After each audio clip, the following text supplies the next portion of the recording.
Hello students, welcome to online classes of MICS Education. সরকারি চাকরির প্রস্তুতির জন্য অন্যতম সেরা প্রতিষ্ঠান। এখানে আপনারা WBCS, railway, PSC, SSC, school service commission, defence এবং অন্যান্য যে কোনো ধরনের রাজ্য সরকারের এবং কেন্দ্রীয় সরকারের চাকরির জন্য প্রস্তুতি নিতে পারেন ইংরেজি এবং বাংলা উভয় মাধ্যমেই। অভিজ্ঞ শিক্ষকের দ্বারা প্রশিক্ষণ দেওয়া হয়। এছাড়া প্রতি সপ্তাহে অনলাইন মক টেস্ট এবং প্রতি মাসে মাসিক মক টেস্টের মাধ্যমে আমরা ছাত্রদের সার্বিক মূল্যায়ন করে থাকি। এছাড়া সমস্ত ক্লাসের স্টাডি মেটেরিয়াল আমরা স্টুডেন্টদের PDF হিসেবেও প্রোভাইড করে থাকি। সমস্ত লাইভ ক্লাসের রেকর্ডিং দেওয়া হয়। তাহলে আজকেই যোগাযোগ করুন আমাদের সাথে নিচে দেওয়া নাম্বারগুলিতে এবং সরকারি চাকরির প্রস্তুতির জন্য নিজেকে আরেক ধাপ এগিয়ে নিয়ে যান। ধন্যবাদ। আমরা কি বিকাশের বৈশিষ্ট্যগুলো শেষ করেছিলাম না করিনি?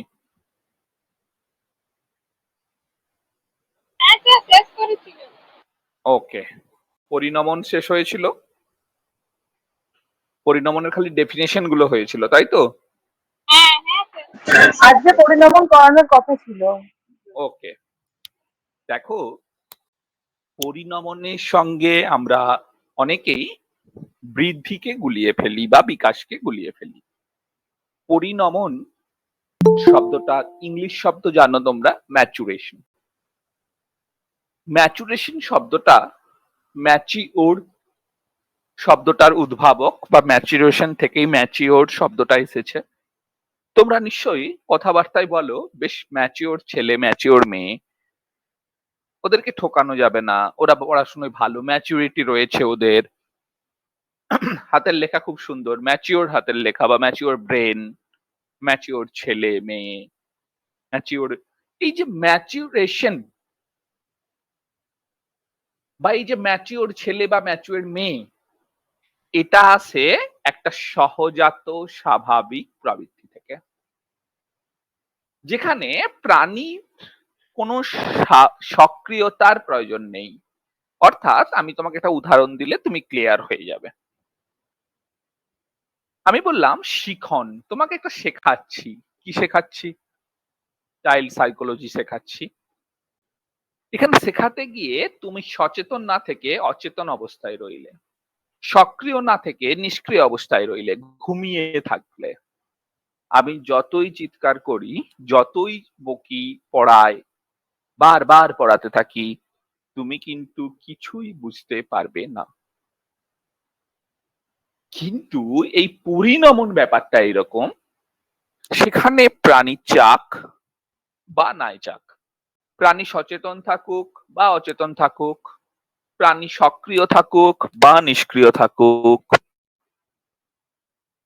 প্রাণীর মধ্যে যে স্বাভাবিক জৈবিক বিকাশ ঘটে সেটাকেই আমরা বলবো পরিণমন।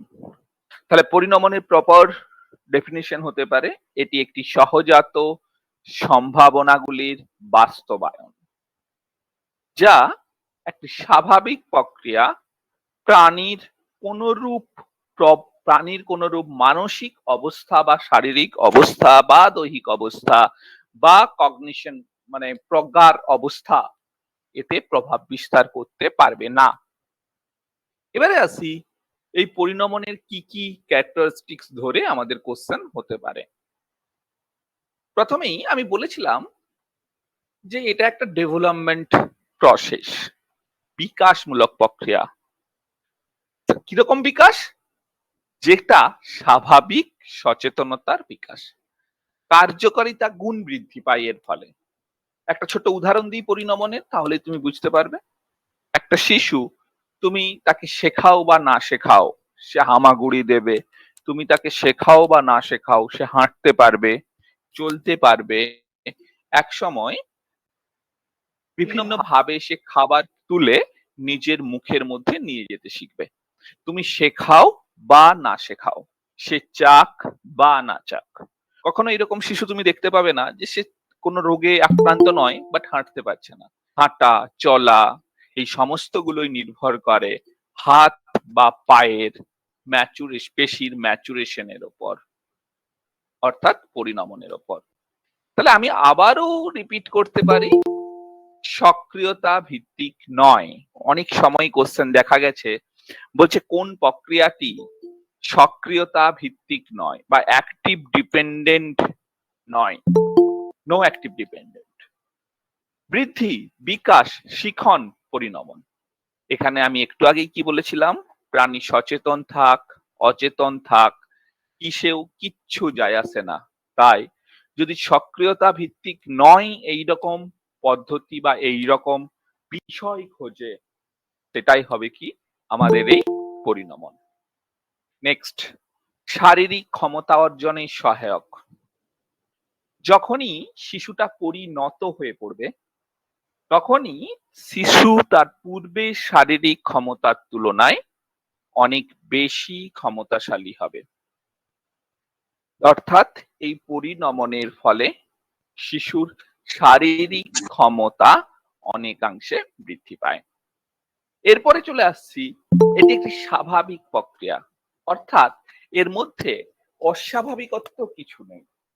শিশু জন্মালে পরিণত হবে, তবে কখনো কখনো কিছু কিছু রোগ জ্বালা ব্যাধি এই ক্ষেত্রে নানা রকম সমস্যা তৈরি করে।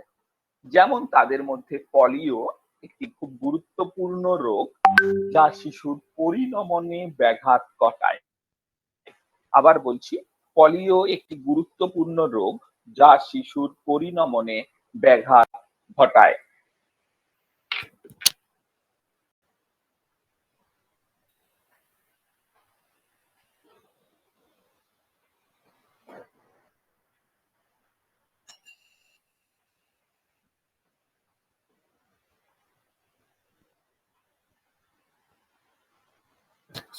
এরপরেই আমরা যদি বলতে পারি বিকাশ একটা জীবনব্যাপী প্রক্রিয়া, আমরা জানি, অর্থাৎ আমৃত্যু প্রক্রিয়া শুরু হয় জন্মানোর পর থেকেই চলতে থাকে মৃত্যুর পূর্বভাগ পর্যন্ত। কোনটা? বিকাশটা। কিন্তু এই ক্ষেত্রে কিন্তু এই পরিণমন কখনোই একটা আমৃত্যু প্রক্রিয়া নয়। এটা একটা ঠিক মতো শোনা যাচ্ছে না।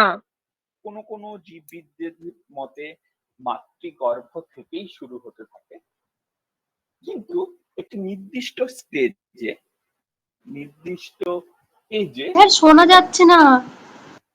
শুনতে পাচ্ছ না? কেউ শুনতে পাচ্ছ না গো? স্যার একটু জোরে বলুন না স্যার, মাঝে মাঝে শোনা যাচ্ছে না। শোনা যাচ্ছিল না মাঝখানে। এবারে দেখো তো।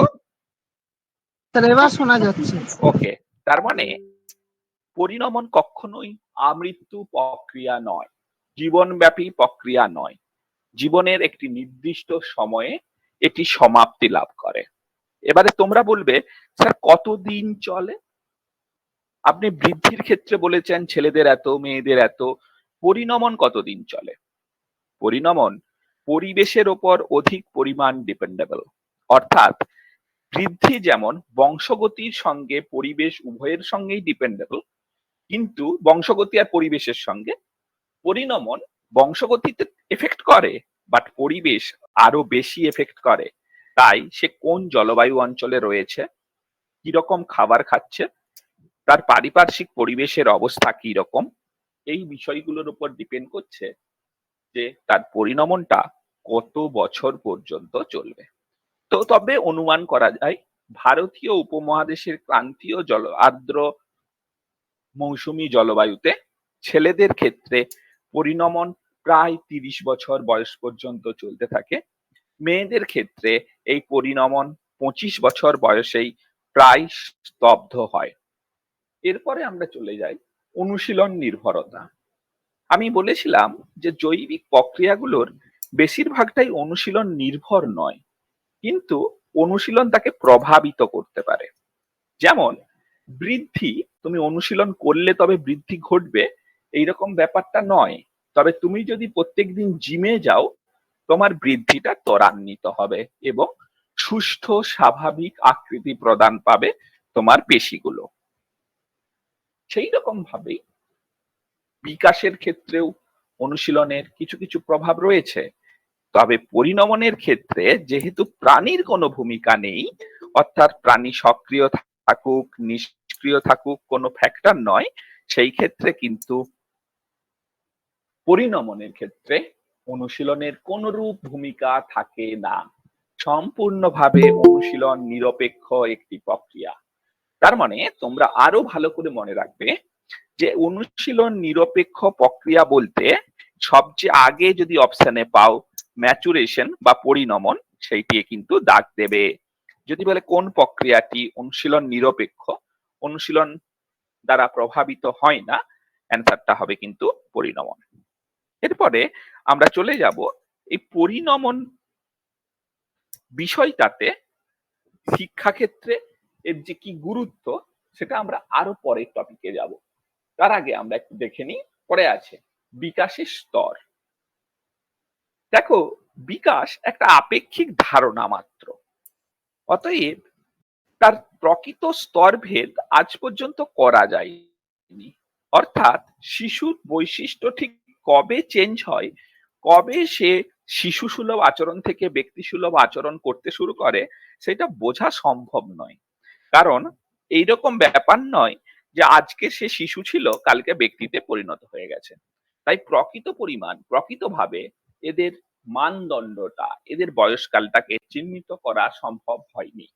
তবে বিভিন্ন মনোবিদ, বিভিন্ন শারীরবিদ বা যৌথভাবে কখনো কখনো বিভিন্ন ব্যক্তি এই বিকাশকে কতকগুলো স্তরে ভাগ করেছে। এবারে এখানে একটু মুশকিল আছে, বিশেষ করে চাইল্ড সাইকোলজিতে যারা পরীক্ষা দিচ্ছ। তুমি পড়ে গেছো এক, কিন্তু পড়েছে অন্য একটি ব্যক্তি। তুমি রুশোর ভাগটি পড়ে গেছো বিভিন্ন বইয়ে, কিন্তু পড়েছে পিকুনাসা। প্রায় 16-17 জন ব্যক্তি রয়েছে যারা এই স্তরগুলোকে সুন্দরভাবে উপস্থাপন করেছে। কিন্তু আমরা তো 16-17টাই তোমাদেরকে বলে দিতে পারি না। 16-17টা পড়তে গেলে বেশ চাপের মধ্যে পড়তে হবে তোমাদেরকে। তার জন্য আমরা গুটি কয়েক বেছে দিয়েছি। এই বেছে দেওয়ার মধ্যে জোন্স, রুশো, পিকুনাসা অন্যতম। এই জোন্স, রুশো এবং পিকুনাসা যদি তোমরা দেখে যেতে পারো। স্যার শুনতে পাচ্ছি না কিছু। কেন শুনতে পাচ্ছ না? কেউ শুনতে পাচ্ছ না? এখানে এমন একজন আছো যে শুনতে পাচ্ছ? হ্যাঁ স্যার পাচ্ছি। স্যার পাচ্ছি। এইবার পাচ্ছি। কি হচ্ছে বলো তো, নেটওয়ার্কের প্রবলেম না কিসের মাঝে problem? মাঝে এত স্লো হয়ে যাচ্ছে কিচ্ছু শোনা যাচ্ছে না। আচ্ছা দাঁড়াও, হেডফোনটা চেঞ্জ করি। মাইক এবারে দেখো তো, স্যার এবার শোনা যাচ্ছে। এবারে এখানেই প্রবলেম। এবারে নিশ্চয় শুনতে পাচ্ছ, দেখো। হ্যাঁ স্যার শুনতে পাচ্ছি। ওকে, আচ্ছা। এই জোন্স, রুশো এবং পিকুনাসার ভাগটা বেশ গুরুত্বপূর্ণ। জোন্স সবচেয়ে কম ভাগে ভেঙেছে। একটা জোন্স মেনলি 4টা ভাগে ভেঙে দিয়েছে। একটা শৈশবকাল, একটা বাল্যকাল, একটা কৈশোরকাল বা বয়ঃসন্ধিকাল, আর একটা পূর্ণবয়স্ককাল। রুশো একই রকম ভাবে 4টা ভাগে ভেঙেছে, কিন্তু তার ভাগের নামগুলো একটু আলাদা। শৈশব, বাল্য, প্রাক কৈশোর, কৈশোর। সবচেয়ে ইম্পর্টেন্ট কিন্তু সময়কাল মনে রাখবে, তোমাদের কোশ্চেন আসার ক্ষেত্রে যারা ডিএলএড মন দিয়ে ক্লাস করেছো তারা কিন্তু জানো যে এই কৈশোর কালটা কতটা ইম্পর্টেন্ট। এখান থেকে বহু মানে প্রচুর প্রতি বছরই প্রায় ডিএলএড এ কোশ্চেন আসতো। তো যাই হোক, আমি পরে আসবো ঝড়ঝঞ্ঝার স্তর বলে কেন বলে, সব পরে আসছি। পিকুনাসায় এমন একজন ব্যক্তি যে মানব জীবনের বৈশিষ্ট্যগুলোকে আরো নিখুঁতভাবে দেখানোর জন্য বিভিন্ন ভাগে ভাগ করেছে। তার মধ্যে প্রায় 10টা ভাগ। প্রথম ভাগটা প্রাক জন্মস্তর। এই স্তরে কিন্তু শিশু তখনও মাতৃগর্ভেই থাকে। এই স্তরটি ধরে অনেকবার কোশ্চেন এসেছে যে পিকুনাসার কোন স্তরে শিশু মায়ের সঙ্গে সবচেয়ে বেশি সংযুক্ত থাকে। কেউ শৈশব করে, কেউ প্রারম্ভিক শৈশব করে, কেউ সদ্যজাত করে। একদমই না, শিশু মায়ের সঙ্গে সবচেয়ে বেশি ওতপ্রোত ভাবে জড়িয়ে থাকে প্রাক জন্মস্তরে। তারপরে আছে সদ্যজাত, বয়সকাল দেখে নিয়েছো, দেখে নেবে। তারপরে আছে প্রারম্ভিক, তারপরে প্রান্তীয়, তারপরে আবার প্রারম্ভিক বাল্য, আগেরটা প্রারম্ভিক শৈশব কিন্তু।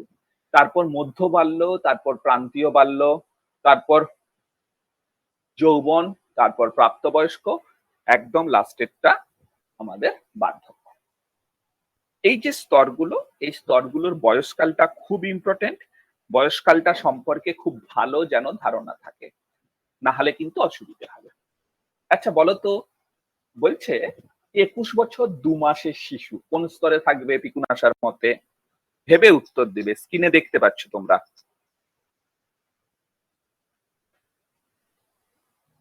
বলো। কোশ্চেনটা আরেকবার বলুন। 21 বছর 2 মাসের শিশু কোন স্তরে থাকবে? প্রাপ্তবয়স্ক স্তর। প্রাপ্তবয়স্ক স্তর। একদম, প্রাপ্তবয়স্ক স্তর। 21 বছর পর্যন্ত থাকছে সে প্রান্তীয়, সরি, যৌবনে। কিন্তু যখনই 21 বছর একদিন হয়ে যাচ্ছে, পিকুনাশার মতে সে চলে আসছে প্রাপ্তবয়স্ক স্তরে। এরপরে এইগুলো তো গেল, এগুলো কখন আসে না, যখন কোশ্চেনকে একটু জটিল পর্যায়ে নিয়ে যেতে চাই, তখনই আমরা দেখতে পেয়েছি জোন্স, রুশো, পিকুনাশা এদের স্তরগুলো রয়েছে। এবারে এমন একজন ব্যক্তি যাকে বাদ দিয়ে চাইল্ড স্টাডিজ এর কোশ্চেন করাই অসম্ভব, তিনি যে ভাগটা করেছেন, এই যে ভাগটা দেখতে পাচ্ছ, এই ভাগটা কিন্তু টোটালি অলরাউন্ড ডেভেলপমেন্টের উপরে নয় বা ন্যাচারাল ডেভেলপমেন্টের উপরে নয়, এটা কগনিশন ডেভেলপমেন্ট। কগনিশন মানে প্রজ্ঞা বা বুদ্ধি বা বুদ্ধির বিকাশ। তবে বেশিরভাগ ক্ষেত্রে বিকাশ রিলেটেড, তো তার জন্য অনেক সময় দেখা যায় এক্সামিনার একে বিকাশের মধ্যে নিয়ে চলে এসেছে। আমরা যদিও পরবর্তীকালে পেঁয়াজে বিস্তারিত ভাবে পড়বো, তবুও আমরা এখন পেঁয়াজের যা স্তরটা জেনে নিচ্ছি। বৈশিষ্ট্যগুলো তোমরা পরে পড়বে, আমরা পেঁয়াজে আছে পরে। তো এখানে জাস্ট স্তরগুলো একটু অন্যরকম লাগছে, পড়লেই দেখবে, বুঝতে পারবে। যৌবন, বার্ধক্য এইসব নয়, কৈশোর, শৈশব নয়, কারণ এ না স্বাভাবিক বিকাশকে ভাগটা করেনি, ভাগটা করেছে কাকে না, তার বৌদ্ধিক বিকাশকে কেন্দ্র করে। এবারে শুনতে পাচ্ছ তো গো, পরিষ্কার একদম? হ্যাঁ স্যার। হ্যাঁ স্যার। হ্যাঁ স্যার। এই প্রথম ভাগটাকে বলা হয় সংবেদন সঞ্চালন স্তর। সংবেদন সঞ্চালন স্তর ফাইন মোটর ডেভেলপমেন্টের উপর নির্ভর করেছে। অর্থাৎ এই স্তরে শিশু কেবলমাত্র তার অঙ্গ প্রত্যঙ্গ গুলোকে কি বলবো, নাড়াচড়া করতে পারে। বয়সটা 2 বছর পর্যন্ত। তারপরে প্রাক সক্রিয়তার স্তর, মূত্র সক্রিয়তার স্তর, যৌক্তিক সক্রিয়তার স্তর। এর বৈশিষ্ট্যগুলো আমরা পড়বো, বিভিন্ন ভাবে জানবো। এবারে এই 3টে স্তরের সঙ্গে তুলনামূলক আলোচনা থেকে খুব বেশি কোশ্চেন আসে। ফলে শৈশবে তার দৈর্ঘ্য কত, বাল্যকালে কত, তার ওজন কত, সে কখন হামাগুড়ি দিতে পারে, এই ধরনের জিনিসগুলো, কখন ছেলেদের গালে ব্রণ দেখা যেতে পারে, এই ধরনের ব্যাপারগুলো তোমরা জানো টেটে ভীষণ ভাবে পড়ে। আমরা এই টোটাল কনসেপ্টটাকে কতগুলো বিকাশের মধ্যে রেখেছি। এক স্তর প্রধানত 3টে বেছে নিয়েছি, যেহেতু কৈশোর পর্যন্তই আমাদের কোশ্চেনে আসে, তাই প্রধান 3টে স্তর আমরা বেছেছি: শৈশব, চাইল্ডহুড, বাল্য আর কৈশোর, অ্যাডোলেসেন্ট। দৈহিক বিকাশ কোন সময় কতটা হয়, কোনটা স্বাভাবিক কোনটা অস্বাভাবিক তোমরা একটু দেখে নেবে। একই রকম ভাবে মানসিক বিকাশ দেখে নেবে, একই রকম ভাবে সামাজিক বিকাশটাও দেখে নেবে, একই রকম ভাবে প্রাক্ষবিক বিকাশটাও দেখে নেবে। এই পর্যন্ত তোমাদের অসুবিধে হবে না, সামাজিক বিকাশ পর্যন্ত। কিন্তু তোমরা যখনই প্রাক্ষবিক পড়তে যাবে, তখনই বুঝতে পারবে না ব্যাপারটা কি হচ্ছে। প্রাক্ষবিক বিকাশ কোনটা না, 3 মাস, সরি, প্রক্ষোভ বলতে আমি একদম ভেঙে বলে দিই, রাগ, ঘৃণা, ভয়, ভালোবাসা, স্নেহ, ক্রোধ বা রাগ, এইগুলো পড়ছে আমাদের প্রাক্ষবিক বিকাশের মধ্যে।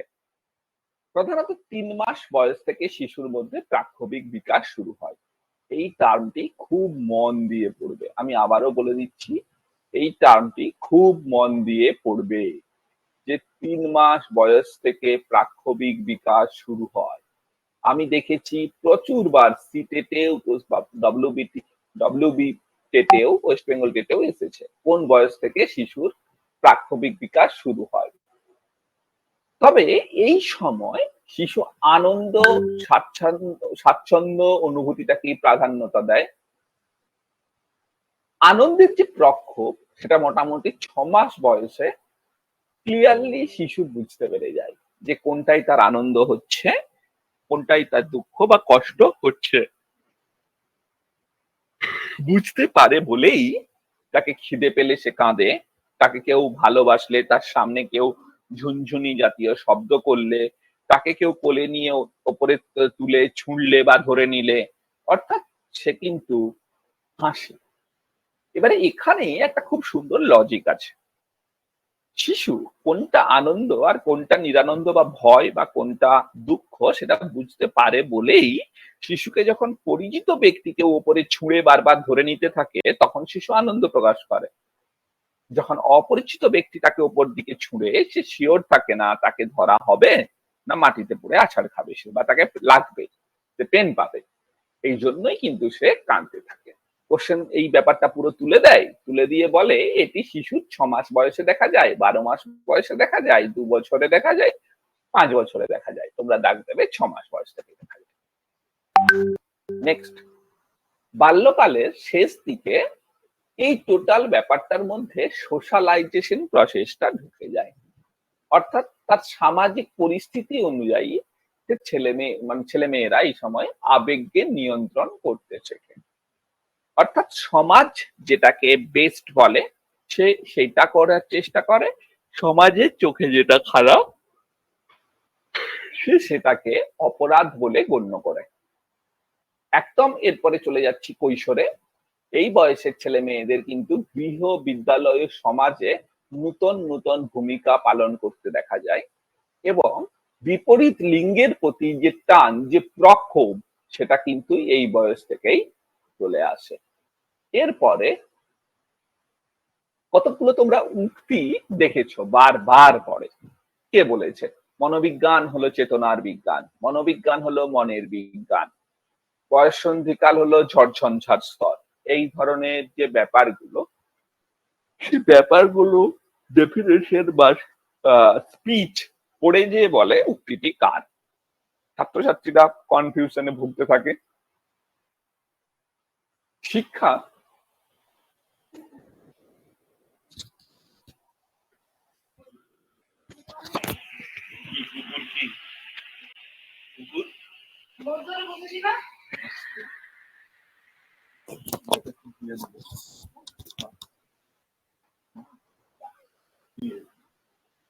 নেক্সট, প্রথমেই এখানে আমরা দেখে নেব শিক্ষা হলো অভিজ্ঞতার পুনর্সংগঠন। আমরা কিন্তু এলোপাথারি সাজিয়ে ফেলিনি, আমরা দেখেছি কোন কোশ্চেন গুলো বেশিবার পড়ছে সেগুলোকে সামনের দিকে রাখার চেষ্টা করেছি।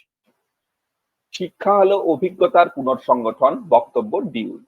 একই রকম ভাবে প্রায় আমরা দেখতে পাবে 70টার মতো ডেফিনেশন বা ডায়লগ বা স্পিচ রেখেছি। তোমরা কিন্তু কেউ কোন রকম এর মধ্যে সাজেশন করতে যাবে না, তোমাদেরকে এই 70টি ডায়লগই করতে হবে। ডায়লগ গুলো পড়তে গিয়ে যদি দেখো কোনো ডায়লগটা তোমাদের বুঝতে অসুবিধে বা বুঝতে পারছো না, তাহলে তোমরা আমাকে পরের দিন বলবে যে স্যার গেসেল কেন বলেছে স্বকীয় এবং অন্তর্জাত বৃদ্ধি হলো পরিবর্তন। যদি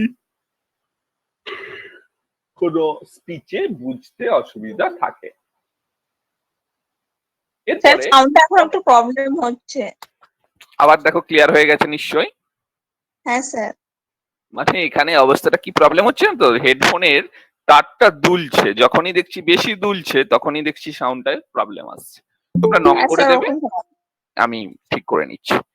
এবারে দেখো অনেক সময় কোশ্চেন থাকে যে কোনটি শিক্ষা মনোবিজ্ঞানের পরিধির অন্তর্ভুক্ত নয় বা কোনটি শিক্ষা মনোবিদ্যার বিষয়বস্তু নয় বা বিষয়বস্তুর অন্তর্ভুক্ত নয়।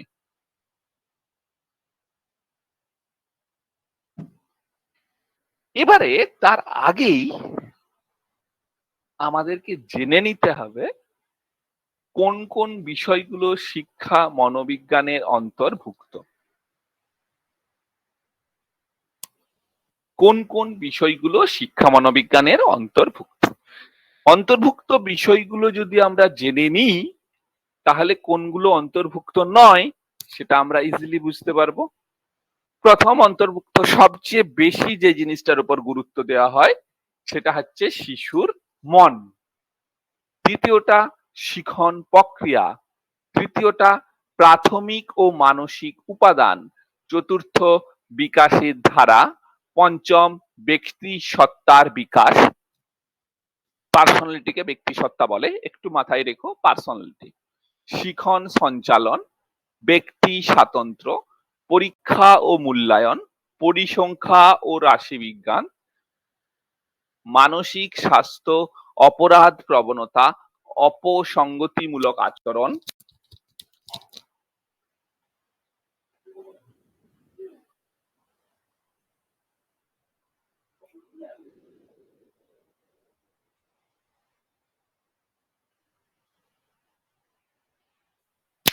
এই যে অপসঙ্গতি বলা হচ্ছে, এখানে চুরি করা, দাঁত দিয়ে নখ কাটা, কাউকে আঘাত করা, এই ধরনের বিষয়গুলোকে ইন্ডিকেট করা হয়।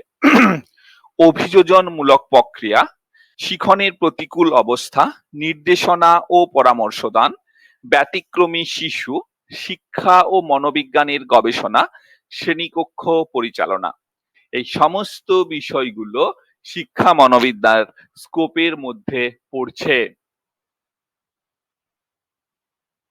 এই লাইনটি অজস্রবার বললেও ভুল হবে, অনেক মানে অজস্রবার কোশ্চেন এসেছে, সেই জন্যই এটিকে আমরা আলাদা কোডে রাখতে চেয়েছি।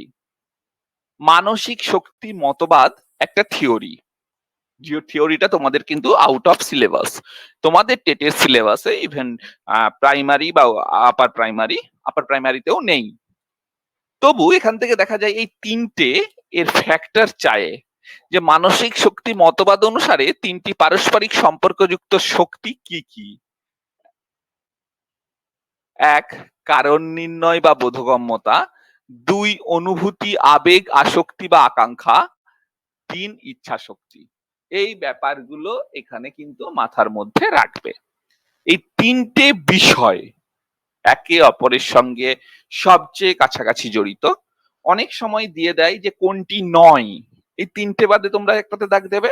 আবার অনেক সময় দিয়ে দেয় যে কোন তিনটেকে পাশাপাশি রেখে অনেকগুলো ক্লু তৈরি করলো, একটা অমিট রাখলো, একটা এ রাখলো, সে ক খ গ করে দিয়ে দিয়েছে, যেটা ঠিক মনে হবে তোমরা করবে। মেনলি এই তিনটে সংযুক্ত, এটা মাথায় রাখলে অ্যান্সারটা পেরে যাবে। শিশুর একটা মানসিকতা তৈরি হতে যে কতগুলো উপাদান খুব ভাবে গুরুত্বপূর্ণ, অর্থাৎ তোমরা পরবর্তীকালে মানসিক অবস্থা, মানসিক বিকাশ সম্পর্কে জানবে আরো কিছুটা পরে।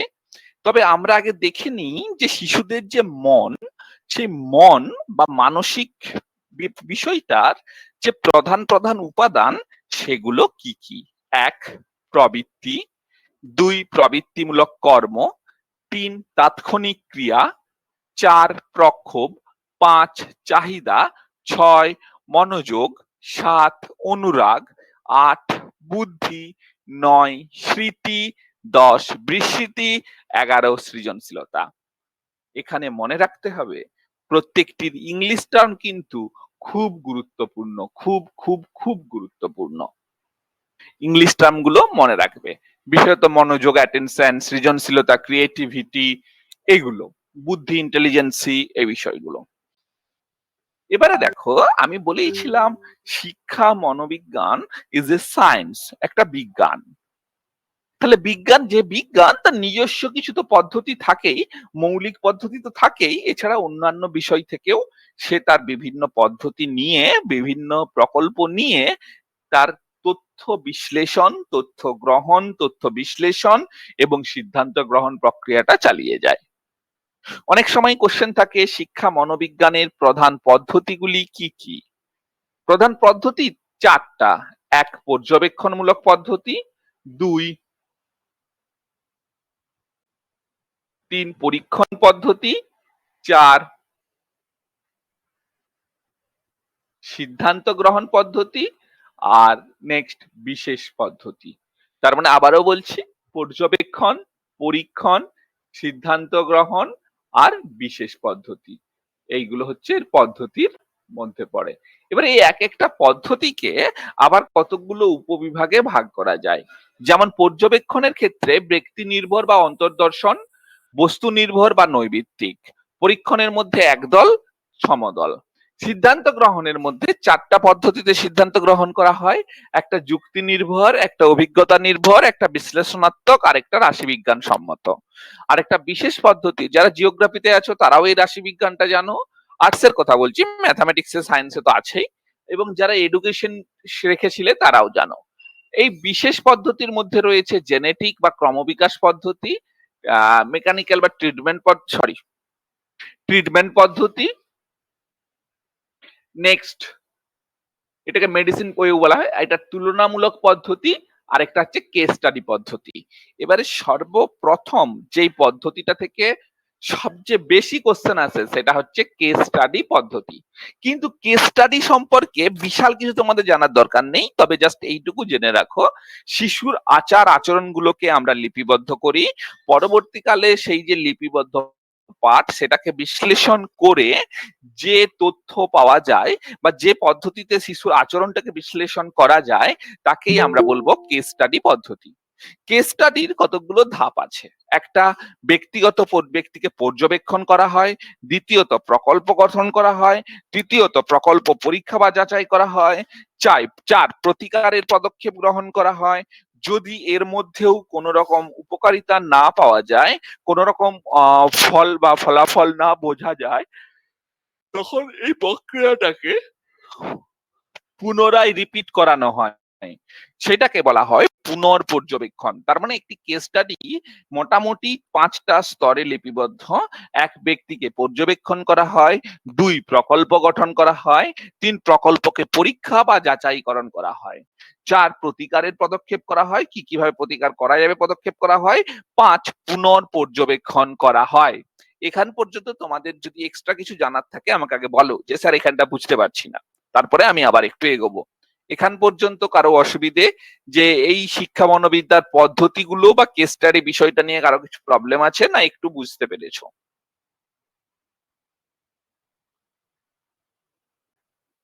বলো, যদি কিচ্ছু অসুবিধা থাকে বলো। যারা ডিএড বিএড করেছো তারা জানো কেস স্টাডি, প্রত্যেকেই ডিএল না বা বিএড করেছো, প্রত্যেকেই জানো কেস স্টাডি মারাত্মক একটি ইম্পর্টেন্ট জিনিস। কিন্তু আমাদেরকে তো কম্পিটিটিভ এক্সামে বসবো, আমরা থিওরির দরকার নেই। এখানে কি অসুবিধা আছে আমাকে বলো, যে এখানটা বুঝতে পারলাম না। স্যার বলছি কেস স্টাডির সুবিধা অসুবিধা ডিটেলস কিছু পড়ার দরকার নেই, শুধু ধাপ কটা পড়লেই হবে তো? একদম, কখনো সুবিধা অসুবিধা ধরে কোশ্চেন আপাতত হয়নি। আমরা কিন্তু পরে যদি দেখি যে অনেকটা সময় আছে, আমরা কেস স্টাডিকে ব্রডলি আলোচনা করব, কিন্তু তার আগে আমাদেরকে পরীক্ষার জন্য তৈরি হয়ে থাকতে হবে এনি টাইম। দেখা গেছে কেস স্টাডি থেকে ধাপগুলোই পড়ে, বা বলে যে শিক্ষা মনোবিদ্যার প্রকৃত বা সর্বোৎকৃষ্ট পদ্ধতি কোনটি, বা পদ্ধতিগুলো কি কি, সেখান থেকে কেস স্টাডি চুজ করতে হতে পারে। আর কিছু, তোমরা দেখো নোটটাকে কিন্তু একদম যতটা সম্ভব সংক্ষিপ্ত আকারে আমরা রেখেছি, যাতে এটা পড়লে একটা ধারণা জন্মায় বা সেখান থেকে কোশ্চেন কমন পাও। বলো বলো, কিছু অসুবিধে নেই? তার মানে আজকে আমরা মেনলি কি কি পড়েছি? পরিণমন পড়েছি, বেশ কতগুলো বিকাশের বৈশিষ্ট্য পড়েছি, বিকাশের স্তর পড়েছি, বিকাশের বৈশিষ্ট্যগুলো পড়েছি বিভিন্ন স্টেজে, কিছু ডায়লগ পড়েছি প্রায় 100টার কাছাকাছি, 70, 80, 90টা 100টার কাছাকাছি, পরিধির বিষয়বস্তুগুলো পড়েছি, উপাদানগুলো পড়েছি, পদ্ধতিগুলো পড়েছি, কেস স্টাডি সম্পর্কে জেনেছি। আমরা এই পর্যন্ত আজকে দেখলাম, কারণ এর পরে গেলে তোমরা সেটা পড়তে পারবে না, প্রচুর পরিমাণে ডায়লগ আছে, স্পিচ আছে, সেগুলো মনে রাখতে কষ্ট আছে। বলো, তারপরে আমরা প্র্যাকটিসে আসবো। আগে কে কি বলছো শুনে নি। স্যার বলছি যে পরিণমন কি শুধু শিশুর শারীরিক বিকাশ, মানসিক বিকাশ নয়? একদম নয়, পরিণমন সব কিছুর বিকাশ, অলরাউন্ড ডেভেলপমেন্ট, সবটাই পরিণমনের ফলে আসতে পারে। একটি শিশু প্রথমে বীজগণিত করতে পারতো না, এখন পারে। এটাও কিন্তু তার একটা পরিণমন। আচ্ছা। নেক্সট, এবারে আমরা কোশ্চেনে আসছি, কিছু কোশ্চেন অ্যান্সার করব। প্রত্যেকদিন আমরা চেষ্টা করব 10-15টা কোশ্চেন নিয়ে একটু আলোচনা করা, তাহলে বুঝতে পারবো কোন স্টেজে রয়েছো। আগের দিন যেহেতু সবে মাত্র শুরু করেছি, আজকে আমরা টেটে পড়ে এইরকম কিছু সহজ কোশ্চেন আলোচনা করছি। তোমরা দেখো কোনটা কতটা পারো।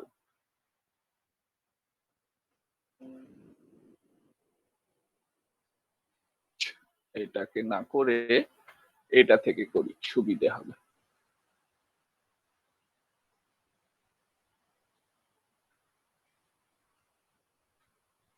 প্রত্যেকে কিন্তু চেষ্টা করবে।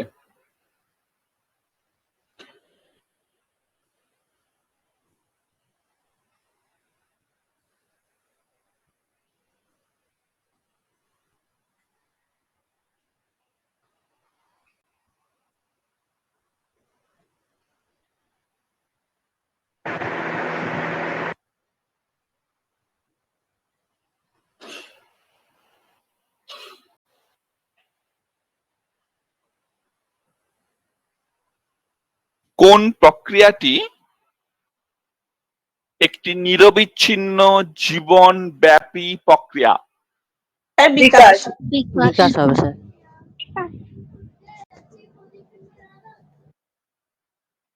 শিশুর বিকাশ শুরু হয়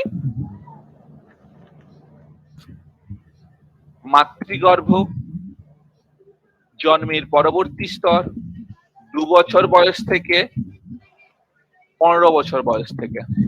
মাতৃগর্ভ। মাতৃগর্ভ থেকে।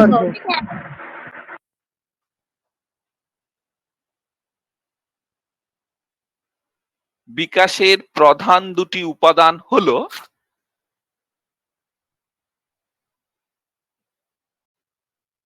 বংশগতি ও বুদ্ধি। বংশগতি ও বংশগতি ও পরিবেশ হবে। বংশগতি পরিবেশ ও বুদ্ধি বংশগতি ও পরিবেশ বংশগতি পরিবেশ ও বুদ্ধি সবগুলি। একটু ভেবে উত্তর দাও। আটুপাটু করতে হবে না, তাড়াতাড়ি করে বলে ফেলতে হবে এরকম ব্যাপার নয়, একটু ভেবে উত্তর দাও।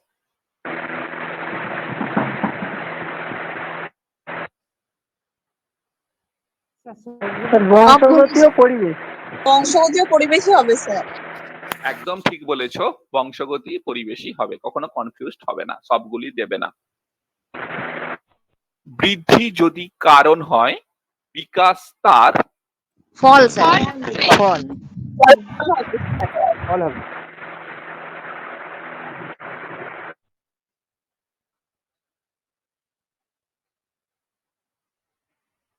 আধুনিক সংস্কৃতি যেটির ওপর সবচেয়ে বেশি প্রভাব বিস্তার করে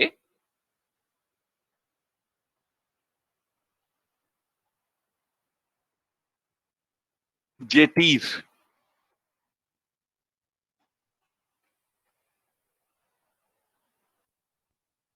বৃদ্ধি, বিকাশ, পরিণমন উভয়ই।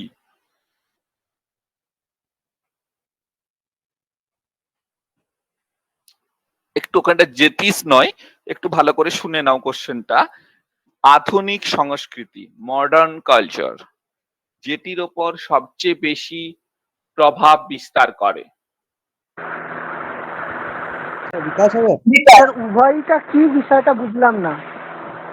মডার্ন কালচার, উভয় মানে কি এর বিকাশের পরিণামটা বুঝিয়েছেন না তিনটে কি বুঝিয়েছেন? দেখো আবার হ্যাঁ কোশ্চেনটা স্যার, বলছি, উভয় কোশ্চেনটা কি 2012তে বোঝাচ্ছে? পড়েছিল সিটেটে। বলছে আধুনিক সংস্কৃতি যেটির ওপর সবচেয়ে বেশি প্রভাব বিস্তার করে, বৃদ্ধি, বিকাশ, পরিণমন উভয়ই। স্যার বিকাশ। পরিণমন। পরিণমন পরিণমন আচ্ছা, আধুনিক সংস্কৃতি কোনোদিন বৃদ্ধিকে প্রভাব বিস্তার করতে পারে না।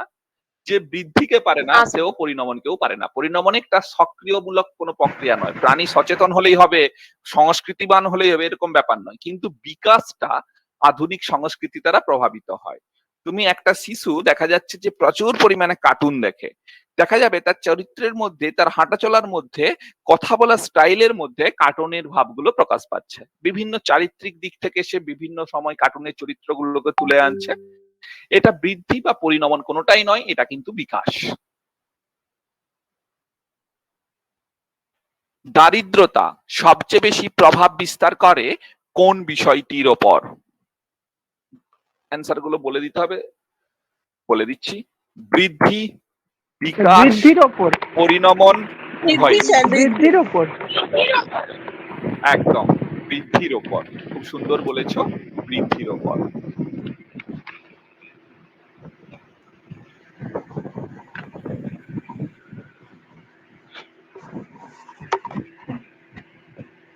বিকাশকে ধারাবাহিক প্রক্রিয়া বলা হয়, এর কারণ বিকাশ জন্ম কখনো থেকে থেমে মৃত্যু থাকে না, পর্যন্ত চলতে থাকে, থামে না কখনো। বিকাশের হারের পরিবর্তন হলেও সর্বদা গতিশীল। বিকাশ কখনো কখনো স্তব্ধ হয়, আবার কখনো কখনো অত্যন্ত গতিশীল হয়ে পড়ে। উপরের সমস্ত বক্তব্যগুলি সমর্থনযোগ্য। এর উপরের সমস্ত বক্তব্যগুলি স্যার সমর্থনযোগ্য। সমস্ত বক্তব্যগুলি সমর্থন করছি। স্যার শুধু প্রথমটা হবে। দেখো ধারাবাহিক বলা আছে, হ্যাঁ, ভালো করে ভাবো, এটা হার নয়, হ্যাঁ, হার, হারের, হারের।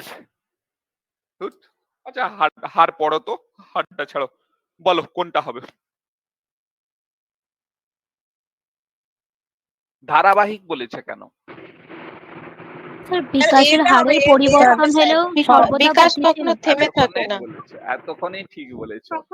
দেখো আমি একটা একটা করে ভেঙে দিচ্ছি। বিকাশ কখনো থেমে থাকে না, তার জন্য একে নিরবিচ্ছিন্ন বলে। বিকাশের হারের পরিবর্তন হলেও সর্বদা গতিশীল, তার জন্যই বিকাশ ধারাবাহিক। আজকে 2 ঘন্টা সিরিয়ালটা হয়েছে, কালকে 3 ঘন্টা হতে পারে, পরশু 5 ঘন্টা হতে পারে, কম বেশি হতে পারে, কিন্তু দৈনিক সিরিয়ালটা হয়, ওই জন্যই সেটা সিরিয়াল, ধারাবাহিক। বিকাশ কখনো স্তব্ধ হয়, আবার কখনো অত্যন্ত গতিশীল হয়, এটা ভুল, কারণ কখনোই স্তব্ধ হয় না। তাই এইটা যখন নয়, এটা তো নয়ই, উপরে সবগুলো মানে এটাও তার মধ্যে পড়ছে, তার মানে এখানে প্রকৃত অ্যান্সার কোনটা হবে গো? বলো, আশা করি এবারে বুঝতে বিকাশের পেরেছো হারের সবাই। বিকাশের হারের হারের বিকাশের হারে পরিবর্তন হলেও সর্বদা গতিশীল। বাহ। আমাদের লাস্ট কোশ্চেন, একটু জটিল কোশ্চেন দিচ্ছি, ভেবে উত্তর দেবে। রাম এবং রহিম উভয়ের বয়স একই হলেও তাদের উচ্চতা এবং ওজন দুটি আলাদা। এটি বিকাশ বা বৃদ্ধির কোন নীতিকে মেনে চলছে? আন্তঃসম্পর্ক। অপশন দিন। ব্যক্তি স্বতন্ত্রতার নীতি,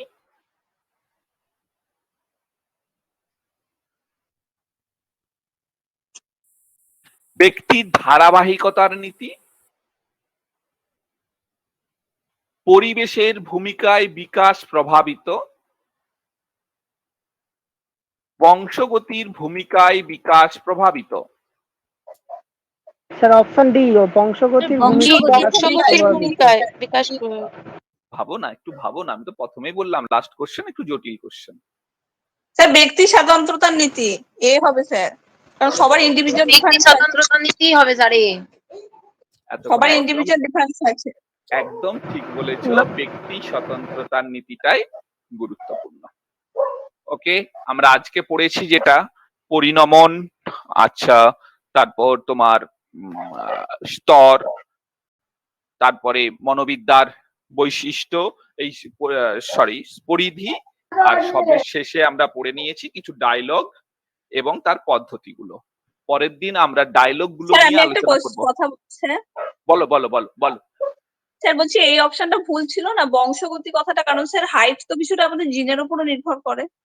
দেখো আমি তোমাকে বলেছিলাম প্রথম দিন ক্লাস করেছো যে চাইল্ড সাইকোলজিতে, চাইল্ড স্টাডিজে সবগুলোই মনে হবে আমার অ্যান্সার বা সঠিক অ্যান্সার।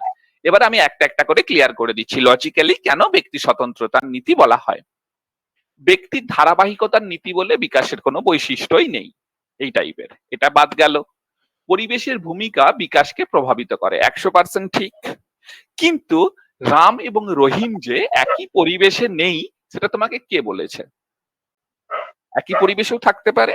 নেক্সট, বংশগতির ভূমিকা বিকাশকে প্রভাবিত করে, এটাও ঠিক হতে পারে যদি রাম এবং রহিম একই মা বাবা ছেলে মেয়ে না হয়, আমি কিন্তু এখানে উল্লেখ করে দিইনি। অতএব দেখা যাচ্ছে একই মা বাবার ছেলে হলেও তাদের বিকাশের যে পার্থক্য সেটাই হচ্ছে ব্যক্তি স্বতন্ত্রতার নীতি। অর্থাৎ সেখানে বলা আছে দুটি ব্যক্তির বিকাশ সম্পূর্ণ পৃথক থাকে, কখনোই তাদের হার তাদের গতি একই থাকতে পারে না। আর এটাও বিকাশের কোনো বৈশিষ্ট্য নয়। বিকাশের মেনলি বৈশিষ্ট্যগুলোর মধ্যে পড়ছে ব্যক্তি স্বতন্ত্রতার বৈশিষ্ট্য বা ব্যক্তি স্বতন্ত্রতার নীতি। এবারে বোঝা গেল? স্যার ওকে, ঠিক আছে, আমরা পরের দিনে সেই ডায়লগ গুলোকে খুব মন দিয়ে পড়বে, কারণ ধন্যবাদ ভিডিওটি দেখার জন্য। আমাদের ভিডিওটি কেমন লাগলো অবশ্যই কমেন্ট বক্সে জানাবেন এবং পরবর্তী ক্লাসের এই ধরনের ভিডিও পেতে অবশ্যই আমাদের চ্যানেল MICS এডুকেশন সাবস্ক্রাইব করবেন।